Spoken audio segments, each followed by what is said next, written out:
Rome is the capital of Italy in the Lazio region, and Rome is on the shores of the river Tiber. Rome is known as the City of Seven Hills and also the Eternal City. At times, Rome was called Caput Mundi, capital of the world. The Vatican City, which is the home of the Pope, is an independent country in the heart of Rome. Rome is listed by UNESCO as a World Heritage Site. I am going to take you through the history of Rome to understand how it developed and how it still affects modern day society. To learn more about La Bella Italia, consider subscribing. At the end of the Trojan War, the city walls were breached by the Greeks and the city of Troy began to burn. It is said Aeneas led a group of fleeing Trojans to sea to found a new city. They eventually reached the banks of the river Tiber. As the men prepared to head off again on their journey, some of the women with them were reluctant to leave. One, named Roma, demanded the women burn the ships so they could stop the constant travelling and settle here. Initially the men were furious, but soon they began to appreciate their new surroundings and named the city after the protesting woman. Virgil, the Roman poet, retold the journey of Aeneas in his poem, the Aeneid. He embellished it so that it was the destiny of Aeneas to found a new Troy on the site of Rome. The famous myth of Rome concerns Romulus and Remus. It is said they founded the city. It is described that they are descendants of Aeneas. A rival king, Amulius, feared Romulus and Remus and tried to have them drowned. The twins, who were considered half divine, were raised by a she-wolf, Lupercal, who suckled them until they were rescued by the shepherd Faustulus. Hence the numerous sculptures you'll find across Rome. Romulus eventually killed Remus during an argument.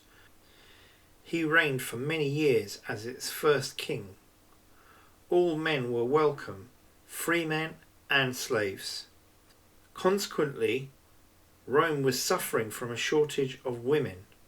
Initially, Romulus had numerous marriage proposals rejected because Rome had a reputation as a city of undesirable people. It is said that Romulus and the Latins invited another tribe, the Sabines, to a festival and stole all their unmarried women, known as the Rape of the Sabine Women. After the resulting war with the Sabines, Romulus shared the crown with the Sabine king Titus Tatius. Romulus selected 100 of his best men as a Roman Senate to provide counsel to the king. According to archaeology, Rome began as a ford on the river Tiber, a crossroads. There is evidence of a settlement between the 8th century BC to the 10th century BC by a tribe of Latins at Rumi on Palatine Hill. It is likely there were also Etruscans and Sabines in the area long before 753 BC. Rome probably began on Palatine Hill to the south of the Tiber. The Sabines were probably based in Titientes on the Quirinal Hill. The river and the ford across it proved to be the lifeblood of Rome, as numerous major roads met there.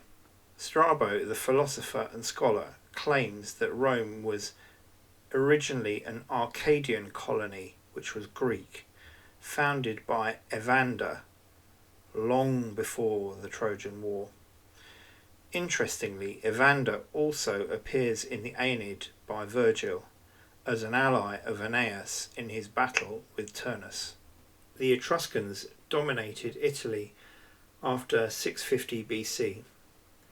Many historians claim Etruscans controlled Rome. When the bridge Pons Sublicius near the Aventine Hill, it is most likely that both the Greeks and the Etruscans made significant contributions to the development of Rome. The evidence does indeed suggest Rome was Greek in origin. Roman art, music, performing arts and literature were all extensively influenced by the Greeks. The core of ancient Roman law began with the Law of the 12 Tables in 449 BC. These stated the rights and the obligations of Roman citizens. Under Roman law, all human beings were either free or slaves. Tragically, the origins of Rome remain unclear, as evidence of the early city was largely destroyed when the Gauls sacked Rome.